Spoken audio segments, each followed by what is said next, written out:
প্রিয় ভিউয়ার্স, আসসালামু আলাইকুম। দেশ ও প্রবাস থেকে আমার এই ভিডিও যারা নিয়মিত দেখছেন তাদেরকে অসংখ্য ধন্যবাদ। আমি আপনাদের মাঝে আজকে কিছু বেলকনি এবং কি সামনের দিকে যে কলমের ডিজাইনগুলো করা হয়েছে সেগুলো নিয়ে কিছু হালকা করে আলোচনা করার চেষ্টা করব। এই কাজগুলো কিন্তু সম্পূর্ণ সিমেন্ট বালু দিয়ে করা হয়েছে। এই কাজগুলো কিন্তু সিমেন্ট বালুতে করার কারণে অনেকটা টিকসই এবং মজবুত হয়ে থাকে। আপনারা যদি এরকম ধরনের কলমের কাজ এবং কি বেলকনি ডিজাইনের কাজ করতে চান তাহলে আমাদের স্ক্রিনে দেওয়া নাম্বারে যোগাযোগ করতে পারেন। আমরা বাংলাদেশের সকল স্থানে গিয়ে এরকম ধরনের কাজগুলো করে দিয়ে থাকছি। এই কাজটি কিন্তু অনেক বড় একটি সাইডের কাজ।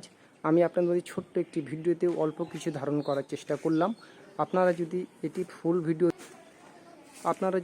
ফুল ভিডিও দেখতে চান তাহলে অবশ্যই আমাদের চ্যানেলটি ঘুরে আসতে পারেন। সেখানে আমাদের এই বাড়ির অনেকটি ভিডিও আপলোড দেওয়া হয়েছে, সেগুলো আপনারা দেখতে পাবেন এবং স্ক্রিনে দেওয়া নাম্বারে আপনারা কাজ করার জন্য আমাদের সাথে যোগাযোগ করবেন। আসসালামু আলাইকুম।